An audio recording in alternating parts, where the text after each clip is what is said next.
Apa yang lebih menyakitkan bagi seorang ibu tua daripada mendengar anaknya berkata, "Ibu sudah tidak waras, lebih baik dibawa ke panti saja." Rukmini berdiri di depan pintu warung terapungnya ketika Maya datang membawa map coklat dan 2 orang asing. Perempuan yang dulu ia gendong melewati malam banjir itu kini menatapnya seperti barang usang yang harus disingkirkan. Di dalam map itu ada surat kuasa, surat kesehatan, dan sebuah rencana yang membuat dada Rukmini terasa diremas. "Ini demi kebaikan ibu," kata Maya pelan. Tetapi tangannya sudah menunjuk tempat tanda tangan. Rukmini menatap dermaga yang mulai gelap. Di bawah papan lantai warung itu ada sesuatu yang selama bertahun-tahun ia takutkan akan ditemukan. Sesuatu yang bisa menghancurkan nama keluarga, tetapi mungkin juga menjadi satu-satunya jalan untuk menyelamatkan hidupnya. Malam itu, sebelum perahu terakhir meninggalkan sungai, Rukmini akhirnya mengerti bahwa pengkhianatan paling kejam sering datang di rumah sendiri. Rukmini tidak langsung menjawab. Jemarinya masih menggenggam kain lap basah, seolah kain kecil itu satu-satunya pegangan agar ia tidak roboh di depan anaknya sendiri.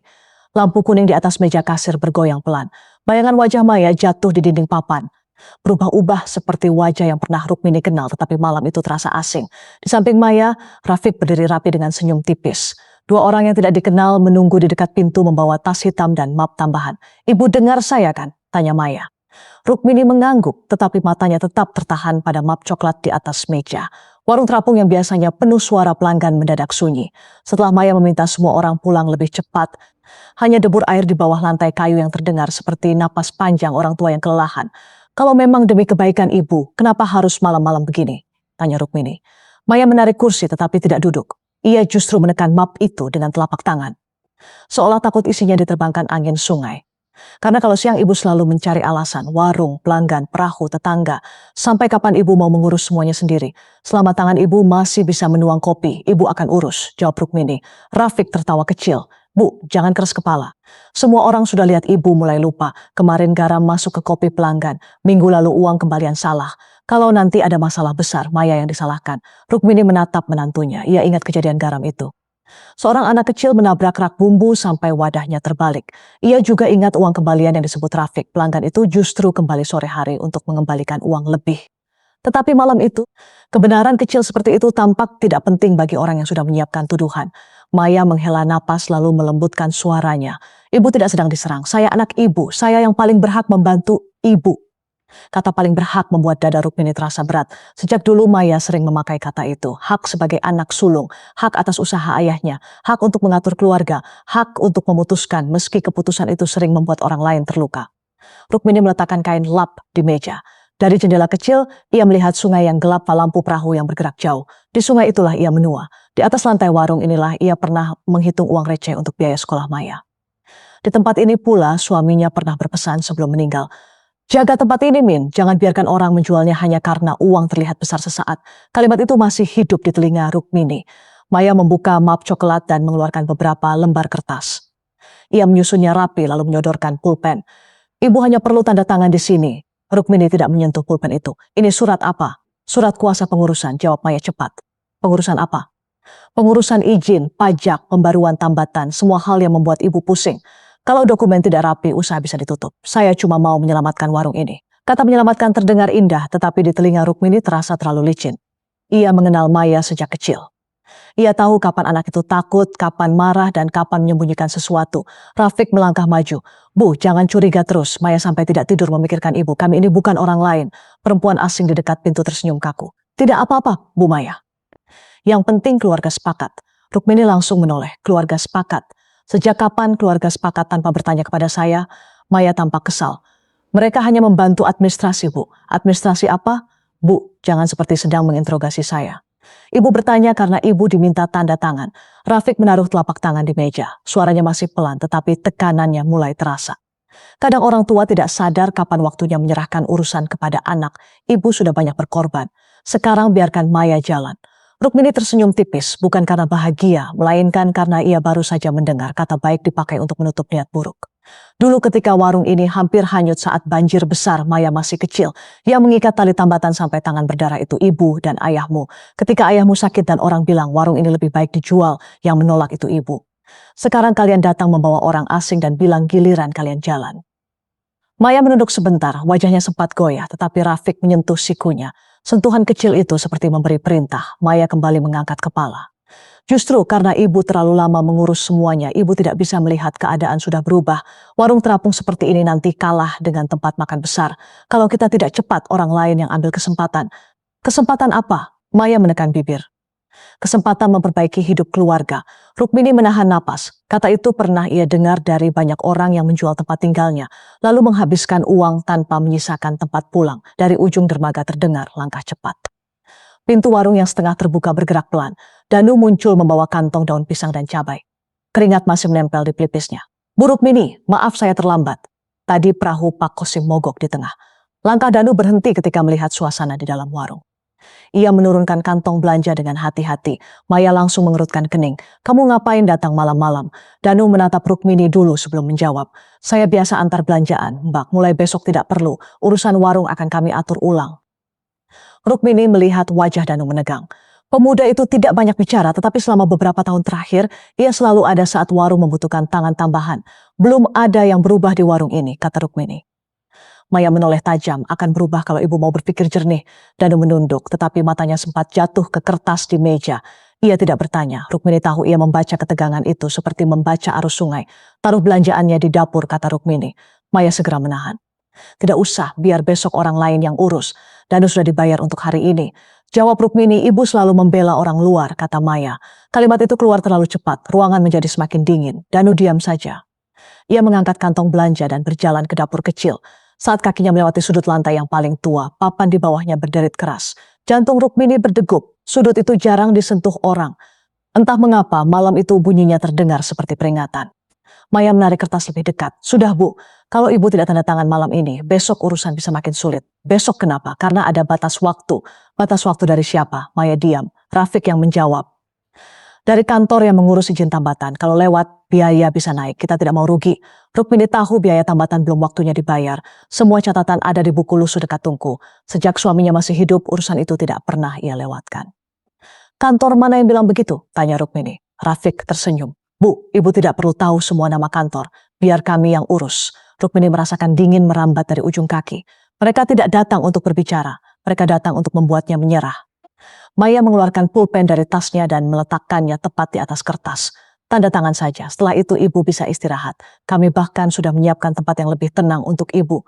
Rukmini mengangkat wajah. Tempat apa? Mata Maya bergerak sedikit ke arah Rafiq. Rumah kami, jawab Maya akhirnya. Rukmini menatap anaknya. Rumah Maya jauh dari sungai. Selama ini Maya jarang mengundangnya menginap.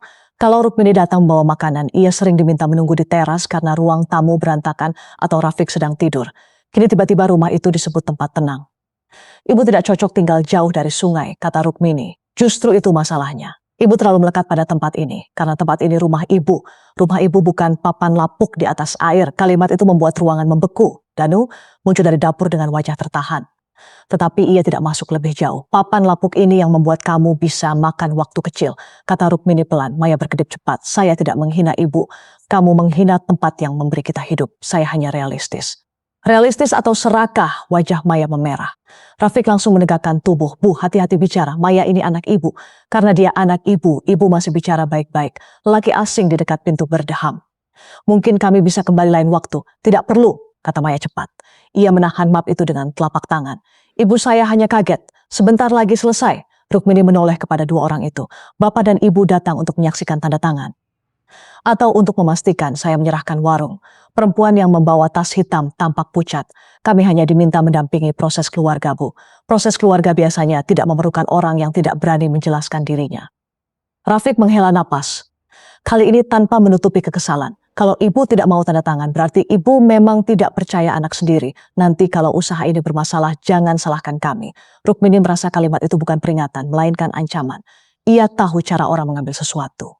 Mereka lebih dulu membuat pemiliknya merasa bersalah. Mereka menyebutnya bantuan, padahal ujungnya kendali. Mereka menyebutnya kasih sayang, padahal di dalamnya ada tali yang siap menjerat. Lampu warung berkedip, Danu spontan melihat ke atas. Saklarnya longgar lagi, Bu. Besok pagi saya perbaiki. Besok pagi kamu tidak perlu datang. Potong Maya. Danu menatap Rukmini, meminta petunjuk tanpa kata. Rukmini menjawab tegas. Besok pagi Danu tetap datang. Maya tertawa hambar. Ibu lebih percaya dia daripada anak sendiri. Ibu percaya orang dari perbuatannya. Maya seperti tertampar. Matanya basah tetapi bukan air mata sedih. Lebih seperti marah yang gagal ditahan. Kalau begitu Ibu, jangan salahkan saya kalau saya ambil langkah yang lebih tegas. Langkah apa? Tanya Rukmini. Maya menunduk ke arah kertas. Tanda tangan dulu, setelah itu kita bicara. Tidak ada yang bergerak selama beberapa saat. Sungai di luar membawa suara mesin perahu yang semakin jauh. Rukmini merasa warung itu seperti berada di tengah air yang tiba-tiba dalam. Ia mengulurkan tangan bukan untuk mengambil pulpen, melainkan menarik kertas pertama lebih dekat. Maya tampak lega terlalu cepat. Ibu mau baca, kata Rukmini. Maya tersenyum paksa. Silakan, tapi tulisannya memang bahasa dokumen, Bu. Nanti malah bikin pusing. Kalau bisa membuat Ibu kehilangan sesuatu, Ibu harus tahu artinya. Rukmini bangkit perlahan dan mengambil kacamata dari rak bumbu. Lututnya memang tidak sekuat dulu, tetapi langkahnya masih lurus.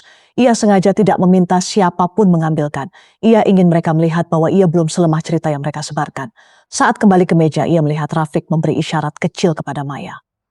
Maya lalu membalik kertas kedua dan ketiga, menumpuknya di bawah kertas pertama. Gerakan itu membuat Rukmini semakin curiga. Kenapa dibalik? Tanya Rukmini. Urutannya salah, jawab Maya. Biar ibu yang lihat.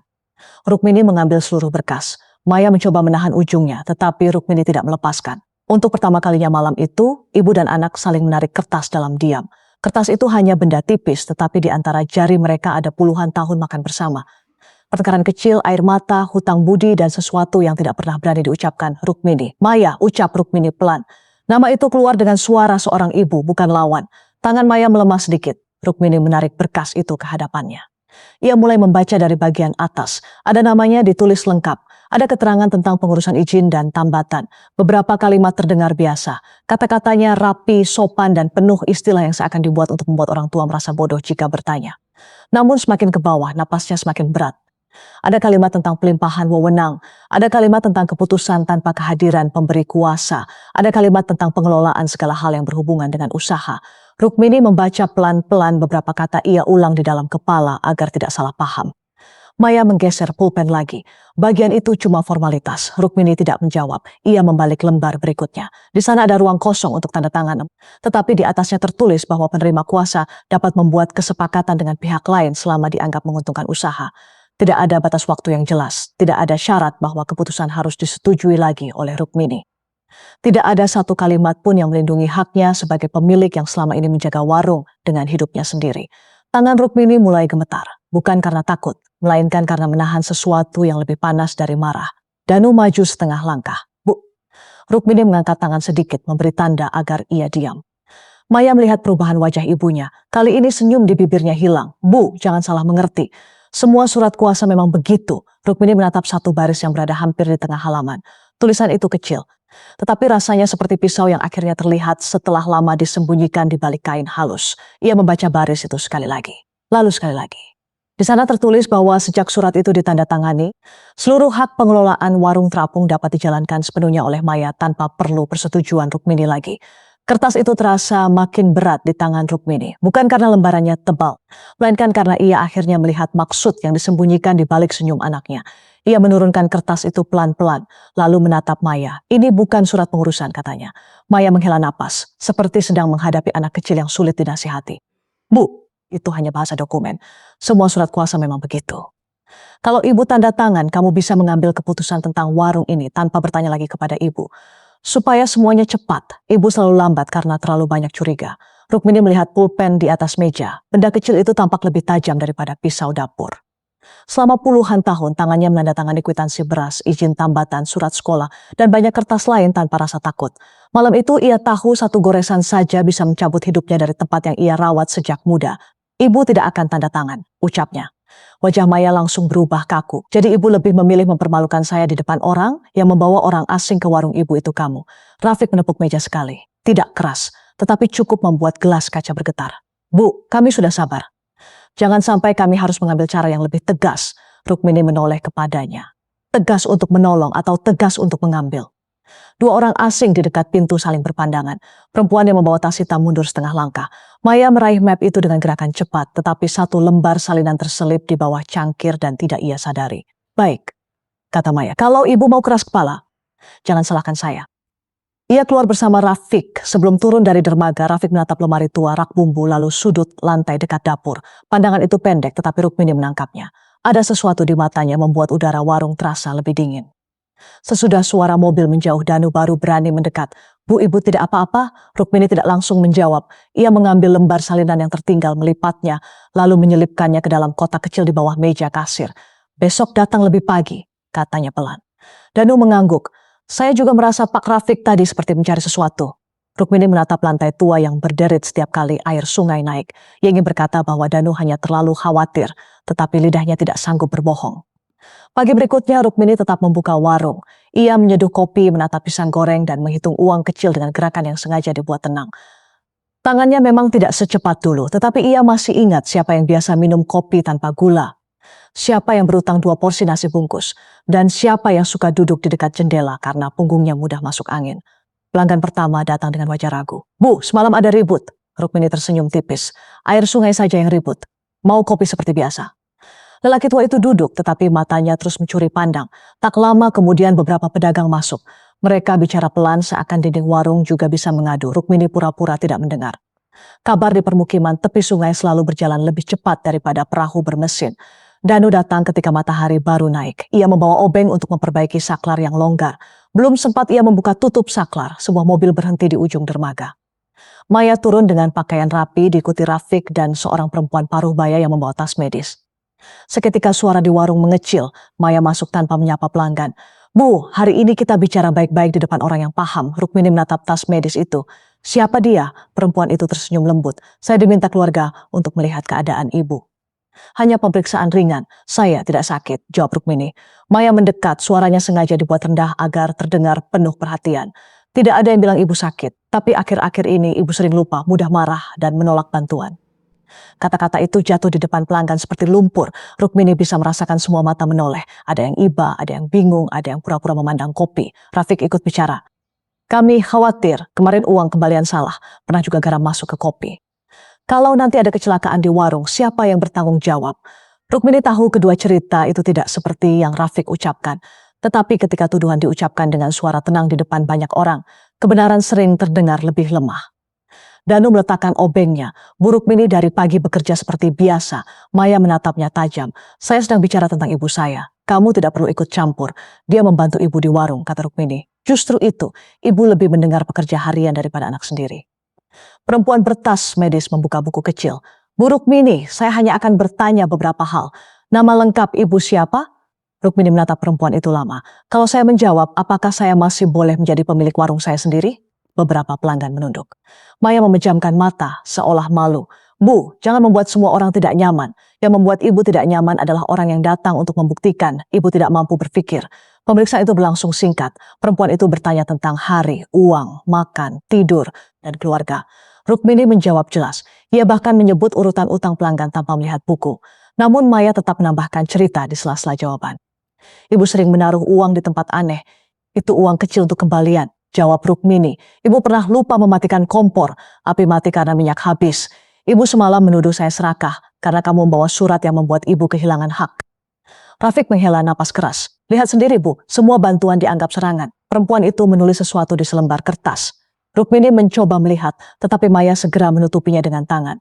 Kalau itu tentang ibu berhak membaca nanti setelah rapi. Kata Maya cepat. Rukmini melihat tanda di bagian atas kertas. Nama tempatnya terdengar resmi, tetapi bukan klinik yang ia kenal. Bukan puskesmas dekat pasar, bukan dokter kecil langganan warga, bukan tempat yang pernah ia datangi. Ada rasa ganjil yang semakin kuat di dadanya. Sesudah mereka pergi, pelanggan pun ikut pergi satu persatu. Tidak ada yang mengusir Rukmini, tetapi suasana sudah berubah. Orang minum lebih cepat, membayar lebih cepat, lalu menuruni dermaga dengan alasan masing-masing. Rukmini tetap berdiri di balik meja, menggenggam kain lap sampai buku jarinya memutih. Menjelang siang, Ibu Salma datang membawa daun pandan. Perempuan tua itu duduk di dekat jendela tanpa banyak basa-basi. Mereka mulai bilang kamu pikun, katanya. Rukmini memandang sungai. Biarkan saja mulut orang. Mulut orang bisa jadi tali kalau dipakai untuk mengikatmu, Rukmini menoleh. Maksudmu, kalau kamu setuju mereka bilang kamu sadar. Kalau kamu menolak mereka bilang kamu tidak mengerti keadaan. Jangan pergi dengan mereka tanpa saksi. Jangan tanda tangan apapun. Rukmini terdiam. Ia ingin membela Maya, tetapi kejadian pagi itu masih menempel seperti debu di kulit. Maya anakku, bisiknya. Ibu Salma menatapnya lama. Ada sesuatu yang tertahan di balik matanya, sesuatu yang seolah hendak keluar tetapi dipaksa kembali. Anak pun bisa tersesat kalau terlalu takut kehilangan sesuatu, katanya pelan. Belum sempat Rukmini bertanya lebih jauh, suara mobil kembali terdengar. Maya masuk lagi dengan map biru. Rafiq menyusul di belakangnya membawa tas kain bermotif bunga. Rukmini mengenali tas itu. Tas itu biasa tersimpan di lemari rumah kecil di belakang warung. Rukmini berdiri, "Kamu masuk ke rumah ibu."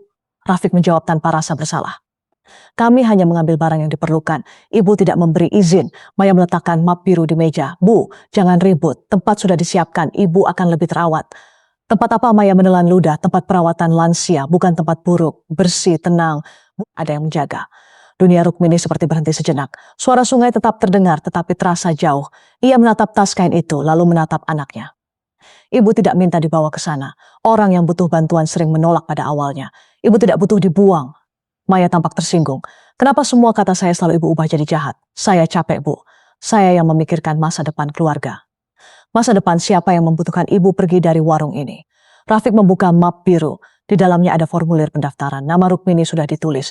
Umurnya ditulis dengan huruf. Di bagian alasan penempatan tertulis bahwa ia tinggal sendiri, sering lupa, mudah marah, dan menolak pertolongan keluarga. Rukmini membaca kalimat itu dengan mata panas. "Kamu menulis ibu menolak keluarga." Maya menghindari tatapannya. Karena itu yang terjadi. Ibu menolak dipaksa pergi. Itu berbeda. Danu muncul dari dermaga belakang dengan tangan masih basah setelah mencuci ember. Ia berhenti ketika melihat tas pakaian dan map di meja. "Bu, ibu mau pergi?" "Tidak," jawab Rukmini. Maya menoleh tajam. "Kamu lagi. Kamu sebenarnya siapa sampai terus berdiri di antara saya dan ibu saya?" Danu menunduk tetapi tidak mundur. "Saya cuma bertanya kepada Bu Rukmini." Rafiq mendekati Danu. "Kamu bukan keluarga. Jangan merasa punya hak hanya karena diberi makan di sini." Rukmini melangkah di antara mereka. "Jangan hina orang yang tidak pernah mengambil apapun dariku." Maya tertawa pendek, pahit. Justru ibu tidak sadar siapa yang memanfaatkan ibu. Rukmini menatap anaknya. Untuk sesaat, ia hampir melihat Maya kecil yang takut petir dan selalu bersembunyi di balik kainnya. Tetapi bayangan itu hilang ketika Maya mendorong pulpen ke depan. "Tanda tangan di sini, lalu kita berangkat baik-baik." "Kalau ibu tidak tanda tangan?" Rafiq menjawab dengan suara rendah. "Nanti semua jadi lebih sulit. Surat pemeriksaan sudah ada. Saksi juga sudah melihat keadaan ibu pagi ini. Ibu Salmah bangkit, jangan ancam dia." Maya menunjuk perempuan tua itu. "Tolong jangan campuri urusan keluarga kami." "Kalau seorang ibu dibawa pergi sambil menolak, itu bukan cuma urusan keluarga," jawab Ibu Salmah. Wajah Maya memerah. Ia menarik napas panjang lalu berkata dengan nada yang lebih tajam, "Warung ini tidak akan bertahan selamanya. Sudah ada pihak yang mau membuat tempat ini lebih bernilai. Kalau ibu terus menolak, semua keluarga akan rugi." Rukmini merasa kata-kata itu akhirnya membuka pintu yang sejak semalam dikunci rapat. "Pihak mana?" Rafiq cepat menyela, "Pengusaha wisata sungai. Mereka hanya menawarkan kerja sama. Tempat ini bisa jadi rumah makan besar. Maya ingin keluarga ikut maju, bukan hidup dari kopi receh sampai tua." Rukmini memandang Maya. Ia berharap anaknya menyangkal, tetapi Maya hanya memeluk mabuk biru ke dada. Diamnya adalah jawaban. "Jadi ini bukan tentang kesehatan ibu," kata Rukmini.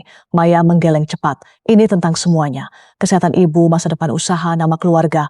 Ini tentang warung yang ingin kalian lepaskan. Bu, jangan menyederhanakan." "Keluar," kata Rukmini. Maya terdiam. "Bu, keluar dari warung ibu." Rafiq tertawa hambar. "Ini akan jadi catatan. Ibu mengusir anak sendiri di depan orang. Tulis juga bahwa ibu masih sadar saat mengusir orang yang memaksa ibu pergi." Maya menangis. Tetapi Rukmini tidak bergerak. Dulu air mata Maya selalu menjadi alasan baginya untuk mengalah. Hari itu air mata itu datang bersama tas pakaian, surat pendaftaran, tuduhan pikun, dan rencana menyerahkan warung kepada orang luar. Akhirnya Maya mengambil map biru dan berjalan keluar. Rafiq menyusul, tetapi sebelum turun dari dermaga, ia menoleh kepada Danu. "Kamu pikir bisa menjaga dia setiap malam?" Danu diam. Rafiq tersenyum tipis. "Warung di atas air gampang goyah kalau satu papan penting lepas." Kalimat itu tertinggal lama setelah mobil mereka pergi. Sore turun dengan pelan, warung sepi. Ibu Salmah pulang setelah berpesan agar Rukmini mengunci semua pintu. Danu tetap tinggal sampai lampu-lampu kecil di tepi sungai menyala. "Bu, malam ini saya tidur di perahu saja," katanya. "Tidak perlu, pulanglah." "Pak Rafiq tadi bicara tentang papan, saya tidak enak hati." Rukmini melihat lantai warung yang sudah berkali-kali diperbaiki. Setiap papan punya suara sendiri, setiap paku punya umur sendiri. Ia tahu warung itu kuat karena dirawat, tetapi bukan berarti tidak bisa dirusak. "Kamu pulang. Kalau ada apa-apa," ibu teriak. Rumah tetangga dekat dan tidak puas, tetapi akhirnya menuruni dermaga. Ia berjalan perlahan ke arah jalan kecil. Namun setelah melewati gudang jaring, kegelisahan membuatnya berhenti. Ia bersembunyi di balik perahu tua yang tertambat di tepi air, masih bisa melihat warung Rukmini dari sana. Malam makin pekat, lampu warung padam satu persatu. Rumah kecil di belakangnya juga gelap. Danu hampir pergi ketika sebuah bayangan muncul dari sisi jalan. Seorang lelaki bertopi gelap berjalan ke dermaga belakang dengan tas panjang di tangan. Dari bentuk bahu dan langkahnya, Danu langsung mengenalinya. Itu Rafiq. Lelaki itu tidak masuk lewat pintu depan. Ia menyelipkan benda tipis ke kait pintu samping, membukanya pelan lalu masuk seperti sudah tahu jalan. Danu menahan napas dan mendekat tanpa suara. Dari celah dinding papan ia melihat Rafiq berjongkok di sudut lantai dekat dapur. Lelaki itu mengeluarkan alat besi dari tas panjangnya, menyelipkannya ke sela papan tua, lalu mulai mencongkel lantai warung dalam gelap. Danu menahan napas sampai dadanya terasa sakit. Dari celah dinding, ia melihat ujung alat besi itu masuk ke bawah papan seperti kuku yang mencari sesuatu di dalam gelap. Rafiq bekerja tanpa menyalakan lampu. Setiap kali papan berderit, ia berhenti menoleh ke arah rumah kecil di belakang warung, lalu kembali mencungkil. Gerakannya terlalu tenang untuk disebut kebetulan. Ia tahu bagian mana yang harus dibuka dan tahu bagaimana menahan napas agar lantai tua itu tidak terlalu banyak bersuara.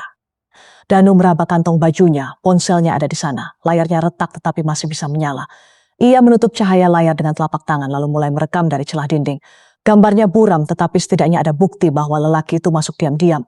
Di dalam warung, Rafiq mengumpat pelan. "Di mana kau simpan orang tua keras kepala?" gumamnya dan merasakan panas naik ke wajah. Ia ingin menerobos masuk, tetapi ia takut Rafiq berbalik menuduhnya mencuri. Ia hanya pekerja harian. Maya sudah berkali-kali menyebutnya orang luar. Kalau malam itu ia salah langkah, suaranya mungkin kalah sebelum sempat menjelaskan apapun. Papan pertama terangkat sedikit. Rafiq menyelipkan tangannya ke ruang gelap di bawah lantai, meraba-raba, lalu menarik kain lapuk dan membuangnya dengan kesal. Saat alat besi itu hendak masuk ke papan kedua, terdengar suara batuk dari rumah belakang. Rafiq membeku, Danu juga membeku.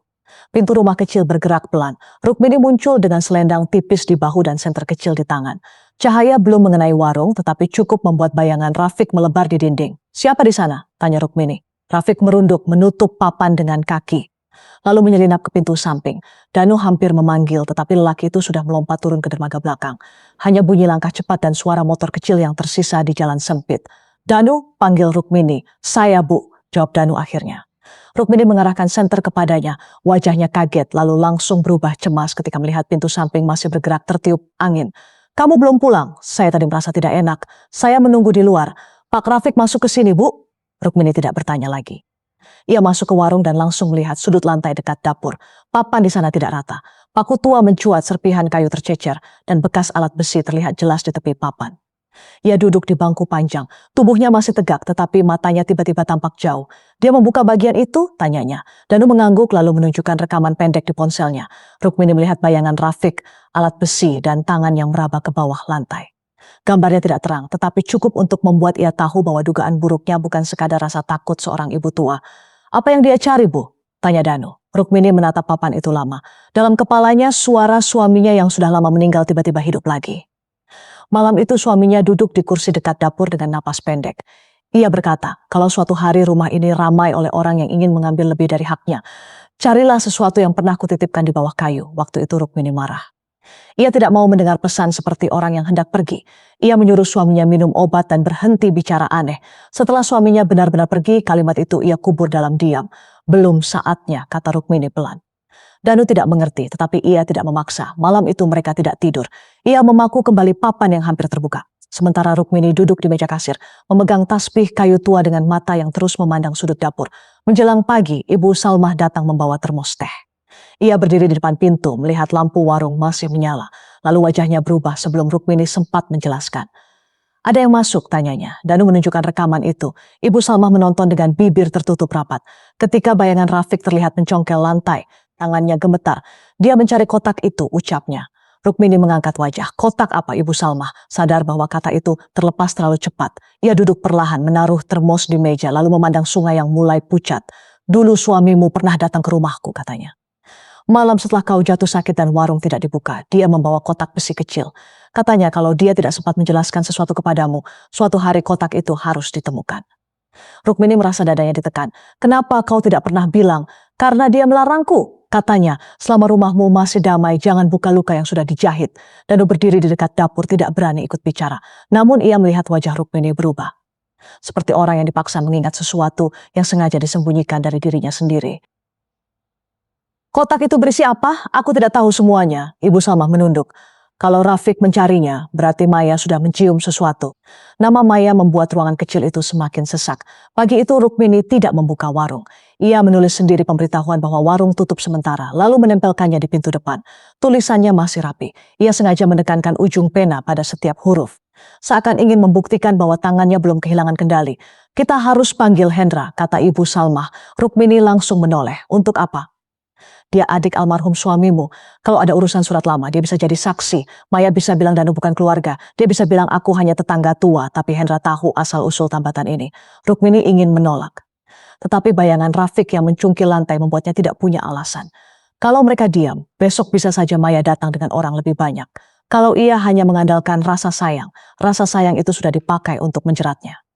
Danu pergi mencari Pak Hendra ke seberang sungai. Setelah ia pergi, warung menjadi sangat sepi. Rukmini duduk berhadapan ke Ibu Salmah. Di antara mereka, ada teh yang sudah dingin dan rahasia yang lebih tua daripada rambut putih di kepala mereka. Salmah, kata Rukmini. Ibu Salmah menatapnya. Apa yang sebenarnya kau tahu? Pertanyaan itu menggantung lama. Dari luar terdengar suara perahu membawa anak sekolah seperti dunia lain yang tidak tahu apa-apa tentang retak di dalam rumahnya. Aku tahu suamimu membawa beban sampai akhir hidupnya, kata Ibu Salmah. Beban apa? Ibu Salmah mengusap ujung kerudungnya. Min, ada rahasia yang tidak hilang hanya karena kita tidak menyebutnya. Kita menutupnya dengan memasak, berdagang, membayar sekolah anak, tersenyum pada tetangga. Tapi kalau orang yang salah mengendusnya, rahasia itu bisa jadi pisau. Rukmini menahan napas. Nama Maya tidak disebut, tetapi seperti berdiri di antara mereka. Jangan bicara setengah, ucap Rukmini. Aku belum berhak membuka semuanya. Kalau kotak itu ada, biar tulisan orang yang sudah pergi bicara lebih dulu. Rukmini tertawa kecil, pahit. Orang mati memang sering meninggalkan tulisan saat orang hidup sudah terlanjur berdarah. Ibu Salma menunduk. Kadang waktu hidup, ia terlalu takut. Kata takut itu membuat Rukmini memalingkan wajah. Ia masih ingin membela suaminya. Tetapi ingatan yang samar mulai bergerak di dalam kepalanya. Ada malam hujan, ada tangis bayi, ada keluarga yang datang dengan wajah tegang, ada dirinya yang duduk di lantai dapur sampai pagi. Sebelum ingatan itu selesai membentuk gambar, suara langkah Danu terdengar di dermaga. Ia datang bersama Pak Hendra, lelaki tua bertubuh tegap dengan tangan kasar dan wajah yang selalu tampak seperti menahan panas. Begitu melihat papan lantai yang rusak, Pak Hendra tidak bertanya banyak, jadi mereka sudah mulai mencari, katanya. Rukmini menatapnya tajam. Kau juga tahu tentang kotak itu. Pak Hendra duduk pelan. Ia membaca salinan surat kuasa yang tertinggal, melihat rekaman Rafiq, lalu mengusap wajahnya dengan telapak tangan. Abang pernah bercerita sedikit sebelum meninggal. Dia bilang kalau suatu hari ada yang menekanmu soal warung, aku harus memastikan hakmu tidak jatuh ke tangan orang yang salah. Maya anakku, kata Rukmini cepat. Pak Hendra menatapnya dengan sedih. Aku tidak bilang dia bukan anakmu dalam hidup. Aku hanya bilang jangan biarkan siapapun mengambil hakmu. Kalimat itu membuat Rukmini terdiam. Ada bunyi kecil di dalam dadanya seperti papan tua yang retak. Apa yang kalian sembunyikan dariku? Tanyanya. Pak Hendra tidak segera menjawab. Ibu Salmah memandang lantai dan menunduk merasa berdiri di tengah hal yang terlalu pribadi. Min, kami tidak menyembunyikan darimu, kata Pak Hendra akhirnya. Kami takut membuka luka yang dulu kau pilih untuk tutup. Aku yang memilih. Suara Rukmini hampir hilang. Belum ada jawaban ketika suara mobil berhenti di ujung dermaga. Danu mengintip dari tirai kecil. Maya datang. Rukmini berdiri sebelum siapapun sempat menahannya. Ketukan keras mengguncang pintu depan. Bu buka, saya tahu ibu ada di dalam. Rukmini membuka pintu setengah. Maya berdiri dengan mata sembab, tetapi bajunya rapi. Ia membawa map hitam. Di belakangnya ada seorang lelaki muda yang menunggu di tepi dermaga. Kenapa warung tutup? Tanya Maya. Karena semalam ada orang masuk dan merusak lantai. Wajah Maya berubah sangat cepat. Terlalu cepat bagi orang asing, tetapi tidak bagi seorang ibu. Saya tidak tahu soal itu. Ibu belum menuduhmu. Semua kata ibu selalu mengarah ke saya. Pak Hendra muncul di belakang Rukmini. Maya tersentak. Paman Hendra, masuk kalau mau bicara baik-baik, kata Pak Hendra. Maya masuk dengan langkah kaku. Matanya langsung bergerak ke sudut lantai dekat dapur. Lalu cepat kembali ke wajah Rukmini. Gerakan itu dilihat semua orang. Apa maksudnya membawa paman ke sini? Tanya Maya. Aku datang karena mendengar kau membawa surat yang mencurigakan, jawab Pak Hendra. Maya meletakkan map hitam di meja. Saya cuma ingin ibu lebih terurus. Tapi ibu lebih percaya orang luar. Jangan sebut orang luar setiap kali seseorang tidak membantumu memaksa ibu, kata Rukmini. Maya membuka map. Di dalamnya ada gambar tempat makan besar di atas air, lengkap dengan lampu hias, jembatan kayu baru, dan tulisan kerja sama pengelolaan area tambatan. Ia mencoba menutup gambar itu, tetapi Pak Hendra sudah melihatnya. Kau sudah bicara dengan pihak wisata sungai? Tanya Pak Hendra. Masih penjajakan tanpa izin pemilik. Saya anaknya, jawab Maya cepat. Itu bukan jawaban hukum. Maya tertawa pendek penuh luka. Sekarang keluarga sendiri bicara hukum kepada saya. Rukmini memandang map itu. Semua kata tentang kesehatan, panti, dan kebaikan akhirnya kembali ke satu tempat. Warung ini, tambatan ini, tempat yang ingin mereka ubah menjadi angka dan kesepakatan. Maya, kenapa kamu tidak bisa menunggu ibu mati saja kalau yang kamu mau warung ini? Tanya Rukmini, ruangan langsung sunyi. Wajah Maya memucat. Bu, kejam sekali ibu bicara begitu. Yang kejam adalah membuat ibu hidup seperti sudah tidak punya suara. Air mata Maya jatuh. Rukmini hampir goyah, tetapi bayangan anak kecil itu kini berdiri di depan map hitam dan rencana yang bisa mengusirnya dari hidupnya sendiri. Saya melakukan semua ini karena ibu tidak pernah adil, kata Maya. Tidak adil? Ibu selalu membuat saya merasa harus membuktikan diri. Semua keputusan ibu pegang sendiri. Kalau saya bicara soal masa depan, ibu bilang serakah. Kalau orang lain bicara, ibu bilang mereka peduli. Kamu bicara masa depan dengan surat panti, jawab Rukmini. Karena ibu tidak mau berubah, Pak Hendra mengangkat tangan. Maya, pulang dulu, jangan datang lagi membawa dokumen. Kalau mau bicara, datang tanpa tekanan. Maya menatapnya dingin. Paman tidak berhak mengatur saya. Aku berhak melindungi kakak iparku. Maya mengambil mapnya. Sebelum keluar, matanya kembali jatuh ke sudut lantai yang rusak. Kali ini ia tidak sempat menyembunyikannya. Rukmini melihat, Pak Hendra melihat, Ibu Salma pun melihat. Setelah Maya pergi, Rukmini menutup pintu dengan tangan gemetar. Dia tahu, kata Pak Hendra pelan. Ibu Salma memejamkan mata. Rukmini menoleh kepada mereka. Tahu apa? Tidak ada yang menjawab. Rukmini berjalan ke sudut lantai. Ia berjongkok perlahan dan menyentuh papan yang bekas dicungkil. Kayu itu dingin di bawah telapak tangannya. Ingatan datang seperti air hitam naik dari celah. Malam hujan, tangis bayi. Suaminya berdiri tanpa berani memandang matanya. Beberapa orang dewasa bicara pelan di ruang depan. Rukmini muda duduk di lantai dapur, merasa seluruh dunia dipindahkan tanpa persetujuannya. Ia menarik tangannya kembali seperti tersentuh api. Berhenti diam, katanya. Pak Hendra menunduk. Kita cari kotak itu dulu. Kalau ada, biar isinya menjelaskan. Tidak, suara Rukmini pecah. Aku tidak sanggup membuka lantai itu hari ini. Tidak ada yang memaksa. Warung kembali sunyi. Pak Hendra keluar sebentar untuk mencari orang yang bisa dipercaya mengenai surat usaha. Danu tetap menjaga pintu depan. Ibu Salma duduk di ruang belakang bersama Rukmini sampai senja turun dan air sungai berubah gelap. Ketika lampu kecil menyala, Rukmini akhirnya bertanya dengan suara hampir tidak terdengar. Salma, katakan satu hal saja, jangan semuanya. Satu hal yang membuatku tahu apakah aku masih waras atau tidak. Ibu Salma menutup wajahnya, bahunya bergetar. Lama sekali ia tidak bersuara. Di luar, perahu terakhir lewat dan bunyinya memanjang seperti rintihan. Min, katanya akhirnya. Rukmini menatapnya. Maya tidak lahir dari rahimmu. Kalimat itu jatuh pelan, tetapi menghancurkan seluruh udara di ruangan. Rukmini tidak berteriak, ia hanya menutup mulut dengan tangan. Lalu air matanya pecah tanpa suara. Karena rahasia yang ia kubur selama puluhan tahun kini berdiri lagi di depannya, hampir terbuka sepenuhnya. Rukmini tetap menutup mulutnya, tetapi tangis yang keluar dari dadanya tidak bisa ditahan oleh tangan setua apapun. Ia menunduk sampai dahinya hampir menyentuh meja. Sementara Ibu Salma duduk di depannya dengan mata basah, seperti orang yang baru saja membuka pintu yang seharusnya terkunci sampai mati. Aku tahu, bisik Rukmini. Ibu Salma terangkat wajahnya. Aku tahu dari hari pertama, kata Rukmini dengan suara patah. Aku tahu bayi itu bukan dari tubuhku. Aku tahu ada sesuatu yang dirampas dariku sebelum aku sempat menolak. Tapi selama puluhan tahun aku memilih diam karena bayi tidak pernah bersalah.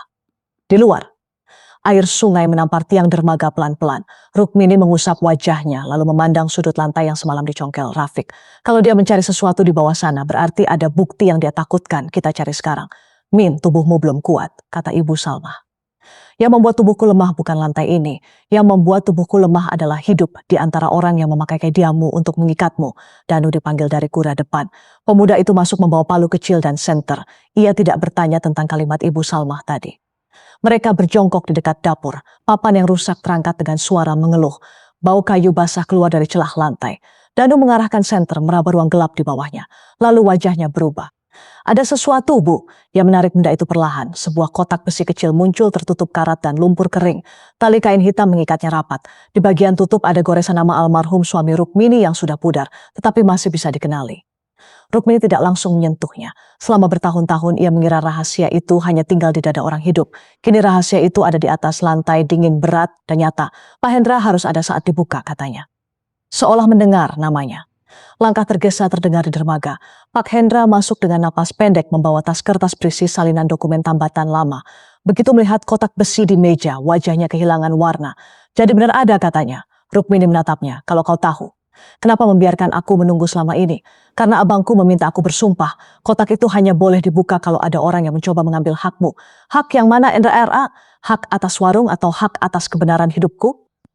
Pak Hendra tidak mampu menjawab. Ia memotong tali kain dengan pisau kecil. Suara gesekan besi terdengar kasar ketika tutup kotak dibuka. Di dalamnya ada beberapa kertas dibungkus plastik minyak, sebuah buku catatan loket penyeberangan tua, seikat kwitansi pembayaran tambatan, dan amplop putih yang menguning. Di bagian depan amplop tertulis nama Rukmini dengan tulisan tangan yang sangat ia kenal. Ia membuka surat itu, kertasnya rapuh, beberapa tintanya memudar, tetapi kata-kata utama masih jelas. Setiap baris seperti membuka jahitan lama di sana. Almarhum suaminya mengaku pernah mengkhianati Rukmini dengan seorang perempuan dari lingkar keluarga. Perempuan itu melahirkan bayi perempuan di malam hujan. Saat keluarga besar berusaha menutup aib sebelum subuh, ia menulis bahwa Rukmini menerima bayi itu bukan karena tidak tahu, tetapi karena tidak sanggup melihat seorang anak dihukum atas dosa orang dewasa. Rukmini berhenti membaca, udara terasa terlalu sedikit. Ibu Salma memegang bahunya, tetapi ia mengangkat tangan, meminta waktu, lalu ia melanjutkan. Surat itu juga menyatakan bahwa warung terapung dan hak tambatan harus tetap berada pada Rukmini selama ia hidup. Bukan karena garis darah, melainkan karena warung itu bertahan oleh kerja tangan Rukmini. Dia tahu cara menulis penyesalan, ucap Rukmini pelan. Tapi dulu dia tidak tahu cara berdiri di depanku dan berkata benar. Pak Hendra membuka buku loket. Di sana ada catatan pembayaran lama, tanda tangan, tanggal yang ditulis dengan huruf dan beberapa saksi kampung. Buku itu menunjukkan bahwa biaya tambatan, perbaikan papan, dan izin kecil selalu dibayar dari uang Rukmini. Ada pula catatan bahwa perubahan pengelolaan tidak boleh dilakukan tanpa persetujuannya. Ini cukup kuat untuk menahan mereka, kata Pak Hendra. Menahan siapa? Tanya suara dari pintu. Semua orang menoleh. Maya berdiri di depan warung. Wajahnya pucat tetapi matanya tajam. Rafiq ada di belakangnya, kali ini tidak tersenyum. Sepertinya mereka datang diam-diam dan mendengar bagian terakhir. Rukmini melipat surat itu dengan hati-hati. Maya, masuk kalau berani mendengar semuanya. Maya melangkah masuk, matanya jatuh pada kotak besi. Sesuatu berkelebat di wajahnya seperti rasa takut yang sudah lama dipelihara. Jadi benar ibu menyembunyikan sesuatu dari saya, katanya. Ibu menyembunyikan luka agar kamu bisa tumbuh tanpa dipandang rendah. Rafiq maju. Bu, jangan memutar cerita. Yang penting sekarang adalah status usaha. Maya anak tertua, wajar kalau dia mengurus. Pak Hendra meletakkan buku loket di depan Rafiq. Warung ini bukan hak yang bisa kau dorong dengan mulut manis. Ada catatan lama, ada saksi, semua atas nama Rukmini. Rafiq mencibir, buku tua bisa dibuat siapa saja. Danu mengangkat ponsel, rekaman orang masuk malam-malam juga tidak bisa dibuat siapa saja. Wajah Rafiq mengeras, Maya menoleh kepada suaminya. Kamu masuk semalam, aku hanya memastikan warung aman. Jawab Rafiq terlalu cepat. Dengan mencungkil lantai, tanya Danu. Diam kamu, bentak Rafiq. Rukmini berdiri, suaranya tidak keras tetapi semua orang berhenti. Tidak ada yang membentak di warungku. Maya menggenggam map hitamnya. Matanya basah tetapi kali ini Rukmini melihat ketakutan di sana. Ibu ingin mempermalukan saya di depan semua orang, ibu ingin berhenti dipaksa bungkam. Rafiq menaruh map hitam di meja. Kita bicara jelas saja, pihak wisata sungai sudah menunggu jawaban. Kalau warung ini dikelola bersama, semua bisa untung. Bu Rukmini tidak perlu bekerja lagi. Maya punya masa depan. Pak Hendra mengambil salah satu kertas dari map hitam. Wajahnya menegang. Ini perjanjian awal penyerahan area tambatan. Maya cepat merampasnya. Itu baru rancangan.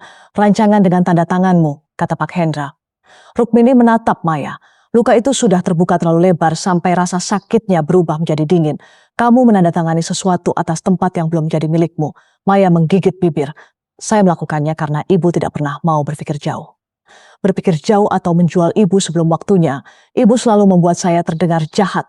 Kalau kata-kata ibu membuatmu terdengar jahat, mungkin perbuatanmu yang bicara terlalu keras.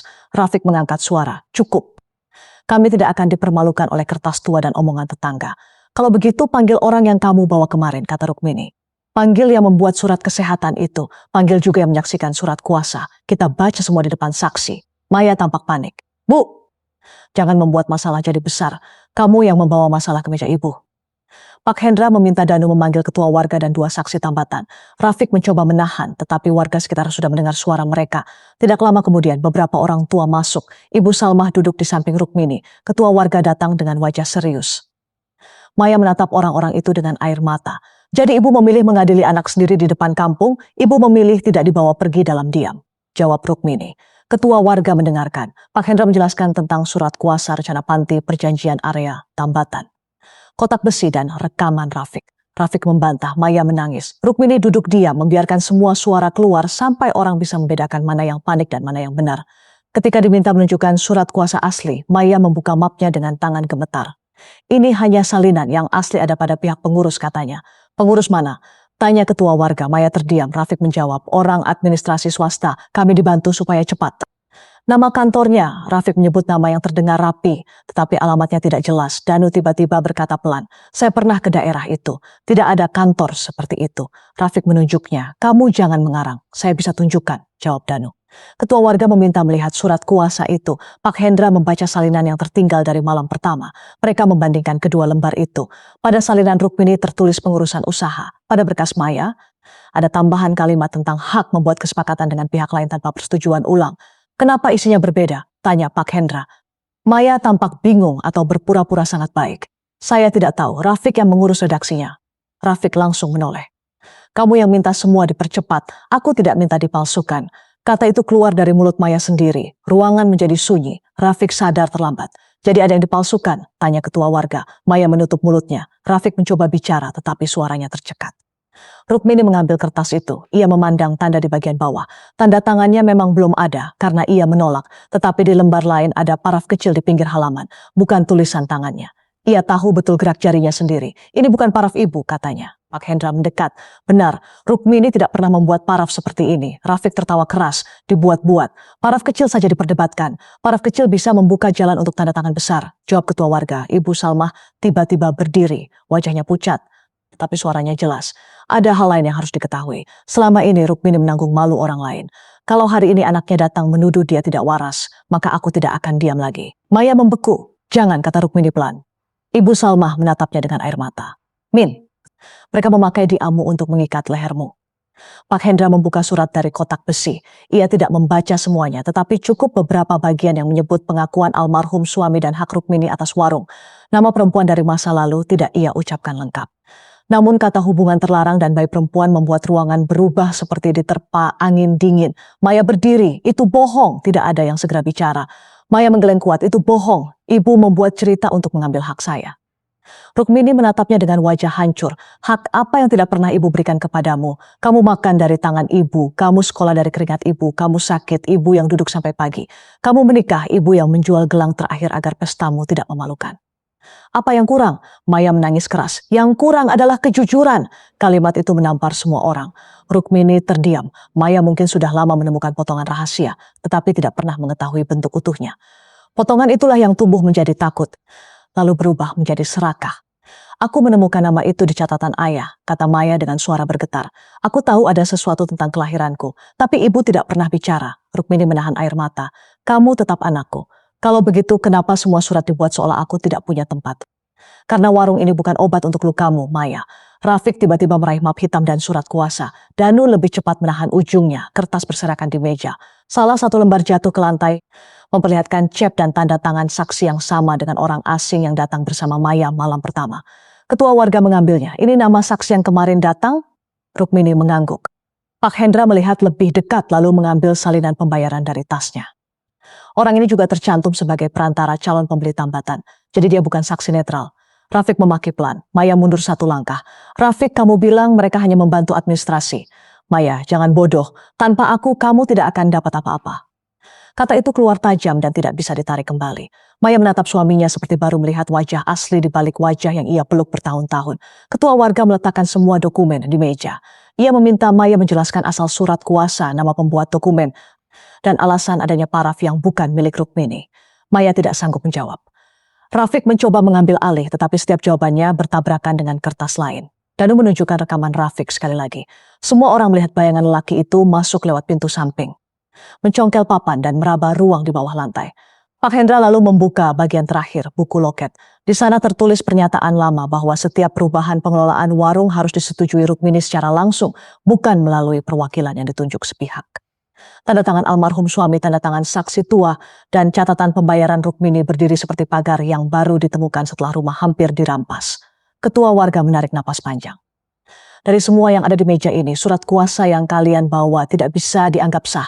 Ada isi berbeda, ada paraf yang dibantah pemilik, ada saksi yang punya kepentingan, dan ada perjanjian awal dengan pihak luar sebelum pemilik setuju. Maya menutup wajahnya. Rafiq menatap pintu, seperti menghitung kemungkinan lari. Rukmini berdiri perlahan. Ia mengambil surat kuasa itu dari meja, menatap baris yang hampir membuatnya kehilangan hidup, lalu meletakkannya kembali depan semua orang. Jadi sekarang semua tahu, katanya. Surat ini bukan bantuan untuk ibu. Surat ini jalan untuk mengambil warung ibu. Tidak ada yang membantah. Bahkan Maya tidak mampu mengangkat kepala. Di atas meja tua warung terapung, kertas yang semalam hampir memerangkap Rukmini terbuka di bawah cahaya lampu, dan semua orang melihat bahwa tipu daya itu nyata. Dari luar, angin sungai masuk melalui pintu yang belum tertutup rapat. Kertas di atas meja bergetar sedikit, seolah benda mati pun ikut takut melihat kebohongan yang akhirnya tidak punya tempat untuk bersembunyi. Rukmini tidak merasa menang. Ia melihat wajah Maya yang tertunduk, melihat bahu anak itu bergetar dan hatinya justru seperti diperas lagi. Selama ini ia membayangkan kalau kebenaran terbuka, ia akan lega. Ternyata yang datang lebih dulu adalah lelah yang panjang. Ketua warga meminta semua dokumen tetap di meja. Pak Hendra menaruh buku loket, surat dari kotak besi, salinan surat kuasa, dan perjanjian awal tambatan. Danu berdiri di dekat pintu berjaga tanpa bicara. Ibu Salma memegang tas kain kecil di pangkuannya. Matanya tidak lepas dari Rukmini. Rafiq tiba-tiba menyambar map hitam, tetapi Pak Hendra lebih cepat menahannya. Map itu terlepas dan beberapa lembar jatuh ke lantai. "Jangan sentuh," kata Pak Hendra. Rafiq tertawa pendek tetapi matanya liar. "Kalian pikir bisa menahan saya dengan omongan kampung? Ini urusan keluarga. Dokumenmu berisi nama warungku," jawab Rukmini. Rafiq menoleh dengan napas berat. "Bu, jangan sok kuat. Kalau Maya tidak mendorong perubahan, warung ini tinggal bangkai di atas air." Maya mengangkat kepala. "Diam, Rafiq." Rafiq terkejut mendengarnya. Maya yang selama ini sering bersembunyi di balik suaminya kini menatapnya dengan wajah gemetar tetapi suaranya jelas. "Aku bilang diam." Rafiq mendekat satu langkah. "Kamu mau berdiri di pihak siapa sekarang? Perempuan yang menyembunyikan hidupmu selama puluhan tahun?" Maya menatap Rukmini. Luka dan marah masih ada di wajahnya. Tetapi untuk pertama kalinya Rukmini melihat kebingungan seorang anak yang tidak tahu kemana harus pulang. Ketua warga memberi isyarat kepada dua orang laki-laki untuk menunggu di pintu. Rafiq menuduh semua orang iri, menuduh Pak Hendra ingin mengambil bagian, menuduh Danu mempengaruhi Rukmini. Namun semua bukti masih terhampar di atas meja. "Aku tidak akan diseret sendirian," kata Rafiq akhirnya. "Maya yang ingin warung itu lepas dari tangan ibunya. Dia yang takut posisinya tidak aman. Aku hanya mencarikan jalan." Maya mundur sampai punggungnya menyentuh dinding papan. "Kamu bilang kalau aku tidak cepat semuanya akan diberikan kepada orang lain." "Memang iya," jawab Rafiq. "Apa kau pikir darah yang tidak jelas bisa menuntut warisan dengan tenang?" Ruangan membeku. Danu melangkah maju tetapi Rukmini mengangkat tangan. "Jangan," katanya. Ia berdiri perlahan. Lututnya gemetar tetapi matanya tidak lagi basah. Di warung ini tidak ada manusia yang disebut darah tidak jelas. Yang tidak jelas adalah hati orang yang datang membawa panti, surat palsu, dan pembeli diam-diam lalu menyebut semuanya demi keluarga. Maya menangis tanpa suara. Rukmini tidak menyentuhnya. Ada luka yang harus dibiarkan mengeluarkan racun sebelum bisa dibersihkan. Malam itu ketua warga membawa dokumen salinan dan rekaman Danu untuk disimpan sebagai bukti awal. Rafiq akhirnya keluar dengan wajah keras, diikuti dua orang yang memastikan ia tidak membawa dokumen dari meja. Maya tetap berdiri di dalam warung seperti anak kecil yang ditinggalkan rombongan. Ketika semua orang mulai bubar, Rukmini menutup kotak besi. Ia memegangnya di dada sebentar, bukan untuk memaafkan suaminya, melainkan untuk mengakui bahwa masa lalu pernah terjadi. Maya bersuara pelan. "Kenapa ibu tidak pernah bilang?" Rukmini menatapnya lama di wajah Maya. Ia melihat bayi yang dulu diletakkan di atas kain lusuh pada malam hujan. Ia melihat anak kecil yang memegang ujung bajunya saat takut petir. Ia melihat perempuan dewasa yang hampir menandatangani jalan untuk membuangnya. "Karena waktu kamu datang ke rumah ini, kamu tidak membawa dosa siapapun," jawab Rukmini. Maya menutup mata. "Tapi ibu membiarkan aku hidup dalam kebohongan. Ibu membiarkan kamu hidup dalam kasih. Kebohongan itu dibuat oleh orang dewasa lain sebelum kamu bisa mengerti apapun. Ibu hanya memilih tidak menaruh pisau itu di tanganmu waktu kamu masih kecil." Maya menatap lantai. "Dan setelah aku besar, setelah kamu besar, ibu takut kebenaran itu menghancurkanmu. Mungkin ibu salah. Tapi ibu tidak pernah menyembunyikannya karena ingin mengambil sesuatu darimu." Kata-kata itu tidak langsung menyembuhkan apapun. Maya tetap berdiri dengan tubuh kaku, lalu keluar tanpa pamit. Rukmini membiarkannya pergi. Malam sudah terlalu panjang untuk mengejar seseorang yang belum sanggup berhenti berlari. Keesokan paginya, warung terapung tidak dibuka untuk pelanggan. Danu datang lebih awal membawa kayu pengganti untuk lantai yang rusak. Pak Hendra datang bersama seorang petugas administrasi tambatan yang mengenal catatan lama keluarga. Mereka memeriksa dokumen satu persatu. Setiap kali nama Rukmini disebut sebagai pemilik sah, napasnya terasa sedikit kembali ke dada. Menjelang siang, dua petugas datang setelah laporan dari ketua warga diteruskan. Mereka menyalin bukti dan memanggil Rafiq serta pihak perantara yang namanya muncul di perjanjian. Saat ditanya apakah ia ingin menempuh proses hukum, Rukmini memandang sungai lama sekali. "Kalau saya diam, besok mereka bisa melakukan hal yang sama kepada orang tua lain," katanya. Beberapa hari berikutnya berjalan seperti air keruh setelah hujan. Kabar menyebar cepat, tetapi Rukmini tidak mengejar mulut orang. Ia hanya memperbaiki lantai, mengunci dokumen, dan meminta Pak Hendra mencatat ulang batas hak usaha di kantor yang benar. Rafiq dipanggil berkali-kali. Surat kesehatan yang dipakai untuk menekan Rukmini ternyata bukan pemeriksaan resmi. Semua itu cukup membuka mata banyak orang bahwa rencana itu bukan sekadar salah paham keluarga. Maya tidak datang selama beberapa hari. Tas kain yang dibawa Rafiq masih tertinggal di warung. Berisi 2 helai pakaian Rukmini, obat minyak, dan selendang lama. Rukmini menaruh tas itu di sudut kamar. Setiap kali melihatnya, dadanya terasa sesak. Bukan karena hampir dibawa ke panti, tetapi karena tas itu disiapkan oleh tangan anaknya sendiri. Pada malam kelima setelah pertemuan itu, hujan turun tipis. Rukmini sedang menutup tungku ketika suara langkah pelan terdengar di dermaga. Ia tahu langkah itu. Seorang ibu selalu mengenali suara anaknya, bahkan ketika hatinya tidak lagi tahu cara menyambut. Maya berdiri di pintu tanpa payung. Rambutnya basah, matanya merah, dan tidak ada map di tangannya. "Boleh saya masuk?" tanyanya. Rukmini membuka pintu lebih lebar. Maya masuk lalu berdiri di dekat meja yang dulu dipakai untuk menekan surat kuasa. Rukmini menuang teh hangat ke gelas, meletakkannya di depannya, lalu duduk di kursi lain. "Rafiq pergi," kata Maya. Rukmini diam. "Dia bilang semua ini salahku. Dia bilang aku terlalu lemah karena masih menangis di depan ibu. Dia juga bilang kalau aku benar-benar anak keluarga ini, aku harusnya berani mengambil hakku." "Lalu kamu percaya?" Maya menggeleng lalu menangis. Kali ini tangisnya tidak seperti saat ia hendak memaksa Rukmini. Tidak ada perhitungan, tidak ada tekanan. Hanya lelah seorang perempuan yang baru melihat lubang di zue kakinya. "Aku tidak tahu harus percaya apa lagi." "Percaya bahwa kamu pernah disayangi," kata Rukmini. "Dulu, sekarang, mungkin sampai ibu mati, kasih itu masih ada. Tapi kasih tidak sama dengan menyerahkan hidup ibu untuk dihancurkan." Maya menunduk, air matanya jatuh ke meja. "Aku takut, Bu. Aku takut setelah tahu semuanya, ibu membuangku. Aku takut warung ini jatuh ke orang lain. Aku takut semua orang memandangku seperti aib. Dan kamu memilih membuat ibu kehilangan semuanya lebih dulu." Maya terisak. Rukmini membiarkan kalimat itu berdiri di antara mereka. "Ada kebenaran yang tidak boleh dilunakkan." "Aku jahat," bisik Maya. "Kamu melakukan hal yang jahat," jawab Rukmini. "Itu berbeda, tetapi bedanya tidak menghapus akibatnya." Maya mengangkat wajah dengan mata hancur. "Apakah ibu pernah menyesal membesarkan aku?" Pertanyaan itu keluar begitu kecil hingga hampir tenggelam oleh hujan. Rukmini memejamkan mata. Inilah pertanyaan yang mungkin selama ini berteriak di dalam dada Maya, berubah menjadi marah, iri, dan serakah karena tidak pernah dijawab. "Ibu menyesal karena terlalu lama diam," kata Rukmini. "Ibu menyesal karena membiarkan rahasia orang dewasa tumbuh menjadi duri di hatimu. Tapi ibu tidak pernah menyesal membesarkanmu." Maya menutup wajahnya dan menangis keras. Rukmini akhirnya mengulurkan tangan. Ia tidak memeluk anak itu seperti dulu. Ia hanya menaruh telapak tangannya di atas punggung tangan Maya. Sentuhan itu kecil, tetapi membuat Maya roboh ke lututnya. "Maafkan aku, Bu. Aku membawa orang untuk menyebut ibu pikun. Aku menyiapkan tempat agar ibu pergi. Aku hampir menjual warung yang memberi aku makan. Aku tidak tahu bagaimana memperbaikinya." Rukmini menatap anaknya yang berlutut di lantai kayu. Hatinya remuk. Tetapi perempuan tua yang hampir kehilangan hidupnya tahu bahwa memaafkan bukan berarti menghapus semua batas. "Bangun," katanya. Maya tidak bergerak. "Bangun, Maya. Ibu tidak mau kamu minta maaf seperti orang yang sedang membeli keringanan." Maya berdiri perlahan.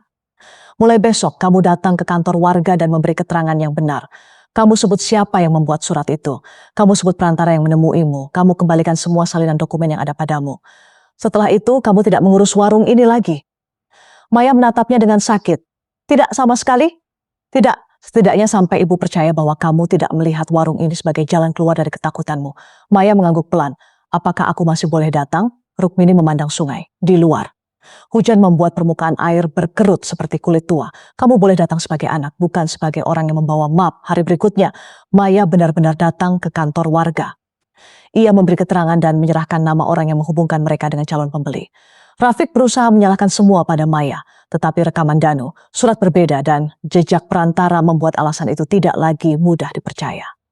Rukmini tidak datang untuk melihat Rafiq dipermalukan.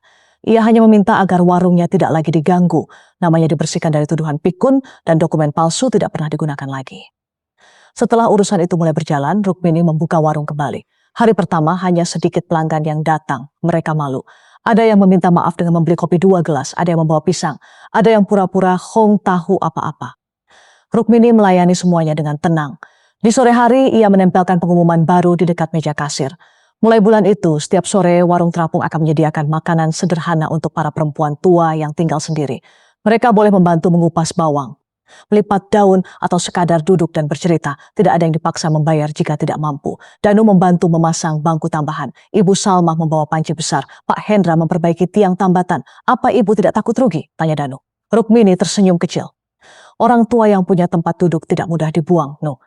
Beberapa minggu kemudian, Maya datang membawa sekantong beras dan gula. Ia berdiri di dermaga seperti tamu. Rukmini melihatnya dari balik meja kasir lalu memberi isyarat agar ia masuk. Maya menaruh barang itu di dapur, mencuci gelas tanpa diminta, lalu duduk di ujung bangku. Tidak ada percakapan besar hari itu. Hanya dua perempuan yang mencoba belajar bernapas dalam ruangan yang sama setelah badai panjang. Saat matahari turun, Maya mendekati Rukmini. Bu, aku tidak minta warung ini. Aku hanya minta suatu hari nanti ibu mau percaya aku bisa menjadi anak yang lebih baik. Rukmini merapikan cangkir. Kepercayaan itu seperti lantai kayu, Maya. Kalau dicongkel bisa dipaku lagi. Tetapi bekasnya tetap terlihat. Kamu boleh membantu memperbaikinya. Sedikit demi sedikit. Maya mengangguk. Terima kasih karena masih membiarkan aku pulang. Rukmini menatapnya lama. Pulanglah dengan tangan kosong dari niat buruk. Kalau begitu, pintu ini tidak tertutup. Maya menangis pelan lalu mencium tangan Rukmini. Kali ini Rukmini membiarkan.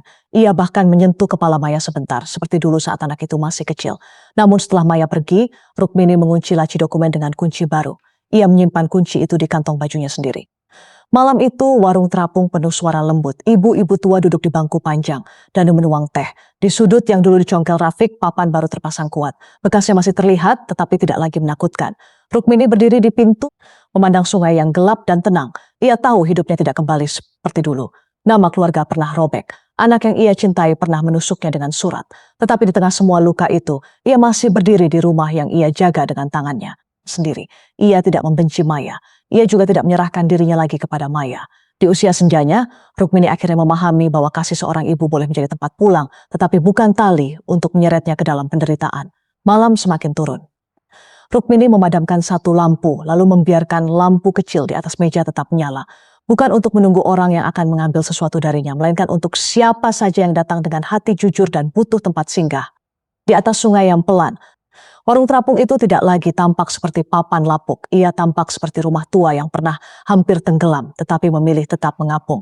Dan Rukmini dengan kunci dokumen di kantongnya dan doa pendek di bibirnya akhirnya duduk tanpa rasa takut.